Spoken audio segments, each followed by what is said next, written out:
Gato por lebre, polícia deflagra a operação para coibir fraude no processamento de pescado no litoral norte. As empresas investigadas são suspeitas de comprar peixes de baixa qualidade e vender por um valor comercial bem mais alto. Segurança Pública em alerta. Secretário confirma que a ordem para os ataques vieram de dentro dos presídios. Dos 7 presos até agora, apenas 2 continuam detidos. Reflexos da duplicação da BR-101. No sul do estado, várias casas ficaram danificadas depois da detonação de rochas no Morro do Formigão. A empresa responsável pelas obras já está fazendo os reparos nas residências atingidas. Em fase de teste, Justiça Eleitoral realiza simulação em mais de 300 urnas que serão usadas nas eleições desse ano. E no esporte, Figueirense passa sufoco para vencer em Florianópolis, mas avança na Copa do Brasil. Já o Joinville perdeu fora de casa e agora precisa vencer na Arena para seguir na competição. O Banco de Cidade desta quinta-feira já está no ar.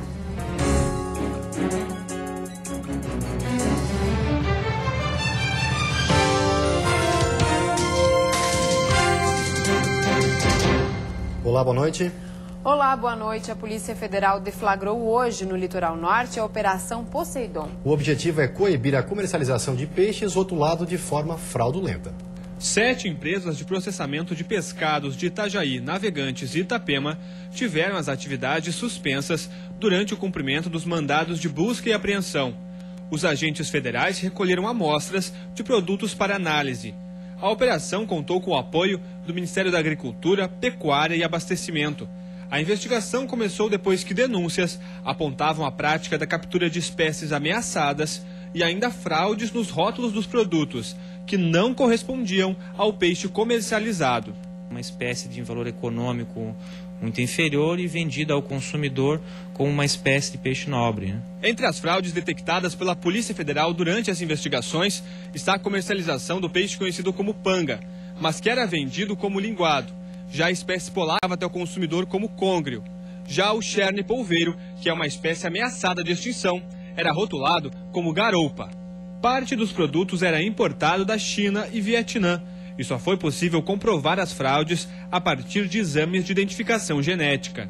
É uma técnica de pericial, que na Polícia Federal ela é recente, no sentido da sua realização. Ela se assemelha ao DNA humano, mas tem características diferentes. Mas é possível, através desse exame, determinar com segurança qual a espécie do pescado. De acordo com a Polícia Federal, os responsáveis legais pelas empresas investigadas podem responder por crime ambiental, crime contra as relações de consumo e ainda falsificação e uso de documento público. Em Orleans, no sul do estado, um homem invadiu uma loja de roupas, atirou na ex-mulher, ateou fogo no estabelecimento e depois atirou contra a própria cabeça. O crime chocou os moradores de Orleans, no sul do estado. O município, de pouco mais de 20 mil habitantes, não registrava um caso tão violento há pelo menos 3 anos. Everaldo Gonçalves, de 42 anos, era ex-marido da gerente da loja, Solange Knis, de 32. O homem armado invadiu a loja, disparou 2 vezes contra a ex-mulher, ateou fogo em algumas peças de roupa e depois atirou contra a própria cabeça. As fotos registradas minutos depois mostram os primeiros atendimentos ao casal e o corpo de bombeiros trabalhando para controlar o incêndio. Ainda durante a noite, os 2 foram transferidos para o Hospital São José, em Criciúma. Já no início da madrugada, Everaldo não resistiu ao ferimento e morreu. Já Solange continua em estado gravíssimo. De acordo com o comandante da PM, ela já havia registrado um boletim de ocorrência contra o ex-companheiro por ameaça. Essa senhora já tinha relatado, já tinha representado junto à Polícia Civil, tinha feito alguma representação, E esse casal, eles estavam em fase de separação. E uma agência do Banco do Brasil foi alvo dos criminosos nessa madrugada em Balneário Camboriú. A agência, que está em fase de reforma, fica na 4ª Avenida, no centro de Balneário Camboriú. De acordo com as informações da Polícia Militar, os bandidos invadiram o local durante a noite e arrombaram um caixa eletrônico. A quantia levada pelos criminosos ainda não foi divulgada. 2 revólveres que estavam em um cofre também foram roubados. As armas pertenciam aos seguranças do banco. O Instituto Geral de Perícias colheu algumas amostras que podem ajudar a identificar os autores do crime. A Polícia Civil vai assumir a investigação do caso. Foram divulgadas hoje à tarde imagens de um assalto a uma joalheria em Florianópolis. O roubo aconteceu na noite de ontem dentro de um shopping. As imagens mostram um jovem armado entrando na loja e anunciando o assalto. Ele recolhe joias e relógios. As peças são guardadas dentro do bolso do moletom. Outro jovem aparece na entrada do estabelecimento com uma mochila nas costas. Depois, os dois saem tranquilamente. A Polícia Civil investiga o caso. E hoje mais 2 pessoas foram presas por envolvimento nos incêndios a ônibus no estado. Autoridades da Segurança Pública convocaram uma coletiva para falar dos ataques ocorridos em Santa Catarina nos últimos dias. Os mandantes e executores dos incêndios nos ônibus foram identificados. O secretário de Segurança Pública de Santa Catarina disse que a ordem para os ataques ocorridos no estado partiu de dentro dos presídios. Os mandantes foram isolados e devem ser transferidos. Eu não vou dizer aqui o número, mas já tem alguns identificados e as investigações ainda continuam para saber se ainda existe a ordem de mais algum dentro do sistema prisional. Os ataques aos ônibus foram registrados em Florianópolis, Criciúma, Joinville e Arroio do Silva. De acordo com as autoridades, motivados pela greve dos agentes penitenciários, onde foram cortadas as visitas e o banho de sol dos detentos. Depois de mais de 20 dias de paralisação, os agentes penitenciários suspenderam a greve desde o fim de semana. Desde o dia 4, o sistema penitenciário tem operado normalmente, né, e o que se pode chamar de ataques não houveram repetições. O sistema está absolutamente normal. Dos 7 homens que foram presos incendiando os ônibus, apenas 2 continuam detidos. A polícia mantém o estado de alerta por causa dos ataques. E a seguir, transtornos aos moradores. Pedras atingem casas no sul do estado após detonação de rochas nas obras da BR-101. E ainda, ciclista morre em acidente na Serra. A Polícia Rodoviária Federal alerta para as normas e a importância do uso de equipamentos de segurança. É um instante só, a gente já volta.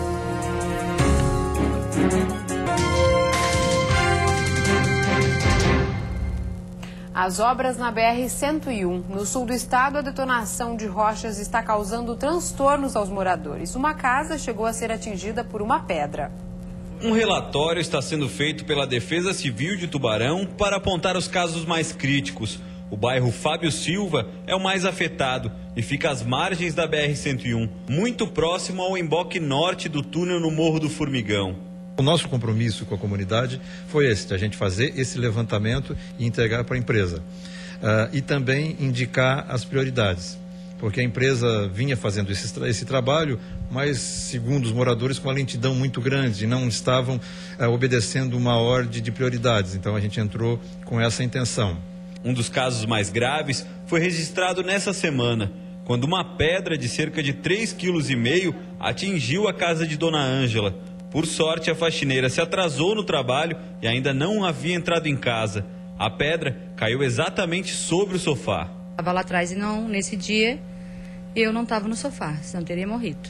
Eu estou até com medo de ficar dentro de casa. Eu não sei se fica dentro de casa ou na rua. Foi o melhor, né?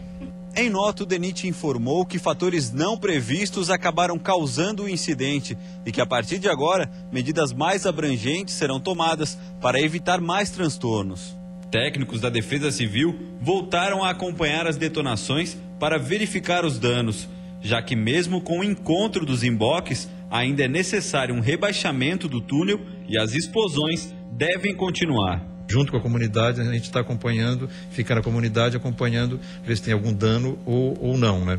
Então, esse é o compromisso da Defesa Civil, da Secretaria, junto com a comunidade, também junto com a empreiteira. Na Serra Catarinense, um ciclista morreu na noite desta quarta-feira ao ser atropelado por um carro na BR-282. O fato chama a atenção e traz um alerta sobre a importância dos ciclistas usarem equipamentos de segurança. Leônidas Donizete Pereira, de 53 anos, morreu após ser atropelado por este carro na BR-282 em Lages. Ele estava cruzando a rodovia quando foi atingido pelo automóvel. É dessa maneira que muitos ciclistas acabam perdendo a vida no trânsito. Conversões e cruzamentos são os locais de maior índice de acidentes. Em Florianópolis, isso ocorre com bastante frequência. Em forma de protesto, bicicletas fantasmas são colocadas no local. E acidentes assim que deixam um alerta à população. É preciso muito cuidado ao transitar em rodovias, ruas ou avenidas, além de respeitar as leis de trânsito. Segundo o Código Brasileiro de Trânsito, a bicicleta é considerada um veículo e por isso os ciclistas devem cumprir algumas normas para a própria segurança. É um veículo e está no Código de Trânsito e lá diz tudo o que é necessário, né? Os equipamentos, a maneira dele poder transitar na rodovia. Alguns equipamentos são fundamentais para a segurança do ciclista, como capacete que reduzem até 90% as chances de traumatismo craniano. Luiz Carlos pedala há mais de 25 anos e sabe que a falta de ciclovias nas cidades aumenta ainda mais as chances de acidentes. E por isso, nunca sai desprotegido. Principalmente pedalo, mas não saio da porta da minha casa ou da porta da minha loja para a rua sem colocar meu capacete. Não saio, isso é muito importante. Por lei, é obrigatório o uso de equipamentos em bicicletas, como espelho retrovisor, campainha e refletores dianteiro, traseiro e laterais. Ciclistas em grupos devem trafegar em filas. Outra recomendação é utilizar a bicicleta apenas para pequenas e médias distâncias. Um acidente com 2 carros e 2 caminhões deixou a rodovia que dá acesso a Joinville bloqueada hoje pela manhã. O acidente aconteceu na BR-376, no Paraná, próximo à divisa com Santa Catarina, no norte do estado. Um dos caminhões tombou na curva que dá acesso a Joinville. O veículo estava carregando cerca de 27 toneladas de gesso. A carga ficou espalhada na pista, bloqueando a rodovia. Filas de 10 quilômetros se formaram no local.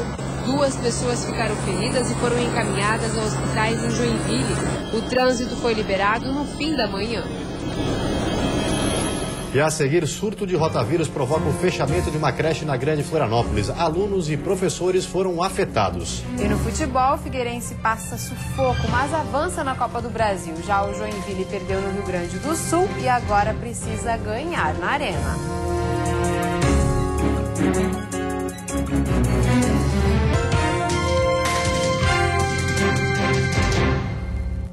Aproximadamente 150 alunos estão sem aulas em uma creche de São José, na Grande Florianópolis, por suspeita de rotavírus. Cerca de 80 crianças e 26 funcionários apresentaram os sintomas da doença. Por recomendação da Secretaria Municipal de Saúde do município, o Centro de Educação Infantil Nossa Senhora de Fátima, localizado no bairro Forquilinhas, teve as aulas suspensas pelo período de 7 dias. A medida foi tomada porque 80 crianças adoeceram. Além dos alunos, 26 servidores também ficaram doentes. A situação está sendo investigada por técnicos de saúde. Material foi coletado para análise e enviado para o Laboratório Central da cidade para identificar as causas e se há contaminação por rotavírus. A Secretaria de Saúde orienta a população da região a procurar uma unidade de saúde para atendimento caso medida preventiva para que o trabalho de desinfecção fosse feito no local. Uma nova frente fria se forma no Rio Grande do Sul, provocando aumento da nebulosidade nesta sexta-feira em Santa Catarina. Chove principalmente do oeste ao litoral sul. A temperatura mínima deve ficar em 14 graus na Serra e a máxima em 30 no sul do estado. No Planalto Norte, mínima de 16 e máxima de 26 graus. No oeste, Vale do Itajaí e litoral norte, máximas entre 23 e 25 graus. E na Grande Florianópolis, mínima de 21 e máxima de 29 graus. E agora o futebol. Pela Copa do Brasil, o Joinville perdeu no Rio Grande do Sul e o Figueirense, jogando em casa, sofreu, mas conseguiu passar para a próxima fase. Veja como foi. No estádio Orlando Scarpelli, o torcedor estava confiante. Afinal, o adversário era o Plácido de Castro, um time de pouquíssima tradição no futebol brasileiro. Olha, e não é que numa falha do goleiro Neneca, a equipe do Acre abriu o placar 1-0, meu Deus. Sufoco para o Alvinegro, que só reagiu com a entrada de 2 titulares no segundo tempo. E eles resolveram a parada. Lúcio Maranhão cruzou e Everton Santos de cabeça. Foi dele, outra vez de cabeça, o gol da virada. Isso quase no fim do jogo, viu? Nos acréscimos, penalidade para o Furacão. Giovanni Augusto cobrou e fez.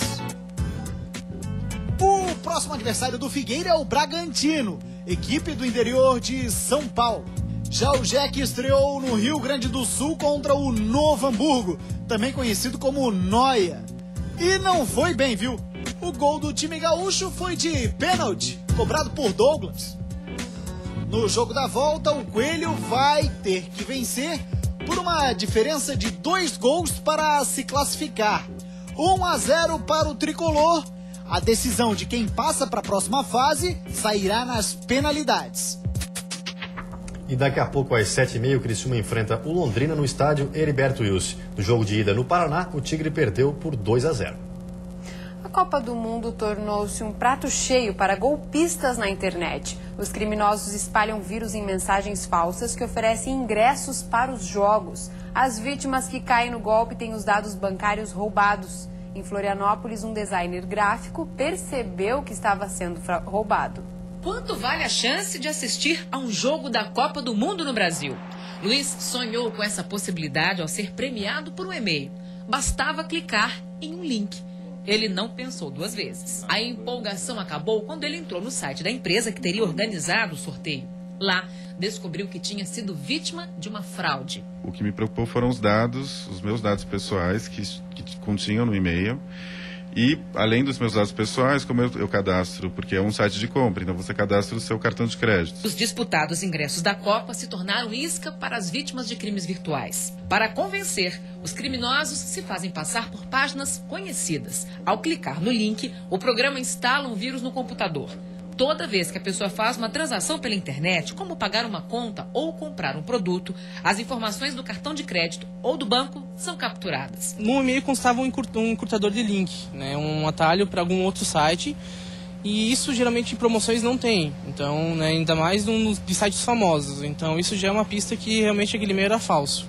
Então eu fui no Google, procurei para saber mais dessa promoção e já constava que era uma propaganda falsa, tinha um monte de gente reclamando. Só no ano passado, aqui no Brasil, os crimes pela internet provocaram um prejuízo de 1 bilhão e 100 milhões de reais. Por trás dos e-mails falsos está uma indústria de fraudes que se aproveita da fragilidade da própria internet, onde é difícil localizar os criminosos e onde os usuários precisam ficar cada vez mais atentos e desconfiar das ofertas. A pessoa, ao receber uma mensagem como essa, precisa desconfiar e checar a informação. Segundo, não clique em nada, não clique em link, não forneça dados pessoais como seu nome, seus documentos, senhas. E a seguir, imposto de renda. A menos de 20 dias para o fim do prazo da declaração, mais de 1 milhão de pessoas devem acertar as contas com o leão aqui no estado. E de olho nas eleições, a Justiça Eleitoral testa 320 urnas eletrônicas na capital.